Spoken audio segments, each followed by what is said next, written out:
Library കൗൺസിലിന്റെ ആഭിമുഖ്യത്തിൽ നടത്തുന്ന പ്രതിവർഷ നാടകോത്സവത്തിന്റെ 4ാമത് നാടക മത്സരം കോങ്ങാട്ടിൽ നടത്തുമെന്ന് സംഘാടകർ വാർത്താസമ്മേളനത്തിൽ പറഞ്ഞു. ഇതിനു മുൻപ് കൊല്ലം, കാസർഗോഡ്, എറണാകുളം എന്നിവിടങ്ങളിലാണ് മത്സരങ്ങൾ നടന്നിട്ടുള്ളത്.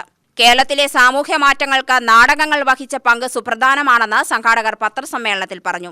നാടകാവിഷ്കാരത്തിന് നേരിടുന്ന വെല്ലുവിളികളെ സംബന്ധിച്ചുള്ള ചർച്ചയ്ക്കും നാടകോത്സവം വേദിയാവും. അനുഭവ സമ്പന്നരും പുതിയ തലമുറയുമാണ് സംവാദം. ചലച്ചിത്ര corporation chairman Premkumar, doctor Pramod Payyanur, professor Gangadharan, Kalidas Puthumana, GP Ramachandran, KA Nandajan, G Dileepan എന്നിവർ ചർച്ച നയിക്കും.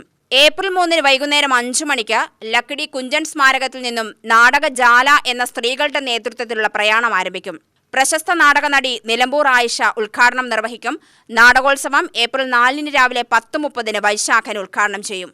ഏപ്രിൽ 3 മുതൽ 6 വരെ കോങ്ങാട് പെരിങ്ങോട് ക്ലബ് 5 കൺവെൻഷൻ സെന്ററിലാണ് നാടകോത്സവം നടക്കുകയെന്നും സംഘാടകർ പറഞ്ഞു. ഇപ്പോൾ നമ്മുടെ കാളിദാസ് പുതുമന എഴുതിയ ഇതിമന്വന്തരം ശുഭം എന്ന നാടകം ഈ നിർമ്മിത ബുദ്ധിയുടെ കാലഘട്ടത്തിൽ ഇപ്പോൾ ചർച്ച ചെയ്യുന്ന ഒന്ന്, അത് ഒരു സിനിമ തന്നെ ഈ 4-5 വർഷം മുമ്പ് വന്നു, ആൻഡ്രോയിഡ് കുഞ്ഞിപ്പ.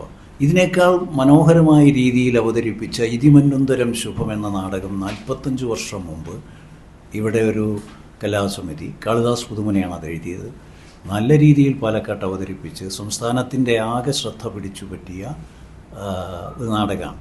അപ്പോൾ അത്തരമൊരു നാടക ഭൂമികയിലാണ് ഇത്തവണത്തെ 4ാമത് നാടകോത്സവം നടക്കുന്നത് എന്ന പ്രത്യേകത. പുതിയ തലമുറയെ കൂടി ഇതിലേക്ക് പങ്കാളികളാക്കാൻ ഉദ്ദേശിച്ചാണ് ലൈബ്രറി കൗൺസിൽ ഇത് ചെയ്യുന്നത്. ലൈബ്രറി കൗൺസിൽ നിങ്ങൾക്ക് അറിയാം, അതിൻ്റെ വാർഷികങ്ങളിൽ, ഗ്രന്ഥാലയങ്ങളുടെ വാർഷികങ്ങളിലെല്ലാം മുമ്പ് നാടകം അരങ്ങേറിയിരുന്നു. ഇന്ന് അതൊരു വലിയ പ്രശ്നമായിരിക്കുകയാണ്. രംഗത്ത് അവതരിപ്പിക്കാനുള്ള ഒരുപാട് സാമ്പത്തിക ചെലവും മറ്റുമൊക്കെ അതിന് വേണ്ടി വരുന്നതുകൊണ്ട് പല ഗ്രന്ഥാലയങ്ങളും ആ പ്രയാസമേറിയ പണി ചെയ്യുന്നില്ല. വാർത്താസമ്മേളനത്തിൽ ലൈബ്രറി കൗൺസിൽ ജില്ലാ സെക്രട്ടറി PN മോഹൻ, സംസ്ഥാന എക്സിക്യൂട്ടീവ് അംഗം VK ജയപ്രകാശ് എന്നിവർ പങ്കെടുത്തു. UTV news, Palakkad.